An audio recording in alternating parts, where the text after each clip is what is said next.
ఇప్పుడు మనం ఇంటర్వ్యూ చేయబోయేది మన కాలకేయ కలెక్టర్ గారిని. సారీ సారీ సార్, మన కైలాష్ కలెక్టర్ గారిని. మీ మొదటి ప్రశ్న, మీరు ఇక్కడికి ఎందుకు వచ్చారు? టైం పాస్ కాక వచ్చినావా?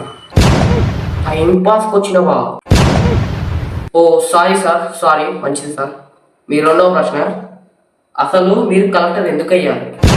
నాకు ఎక్కడ పని పాట లేక కలెక్టర్ అయ్యా. ఓ మంచిది సార్, మంచిది. మీ మూడవ ప్రశ్న, మీరు పొద్దున లేవగానే ఏం చేస్తారు?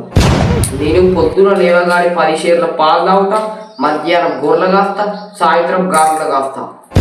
ఓ మంచిది సార్. మీ నాలుగవ ప్రశ్న, మీరు అందరిలా అన్నం తింటారా లేక ఇంకేదైనా? అంటే మీరు ఇంతకైనా కలెక్టర్ కదా. నేను అన్నం తినను. పొద్దున లేవగానే మట్టి తింటా, మధ్యాహ్నం గొర్రెలతో పాటు గడ్డి తింటా, సాయంత్రం గాజులతో పాటు కంకర్రాలు తింటా. మంచిది మంచిది సార్, మంచిది. మీ ఐదవ ప్రశ్న, మీకు ఇంతకి పెళ్ళి అమ్మాయితో అయ్యిందా అబ్బాయితో అయ్యిందా? ఎవరాని ఇంటర్వ్యూకి జాయిన్ చేసింది? ఇంతటితో ఇంటర్వ్యూ క్లోజ్ సార్, క్లోజ్.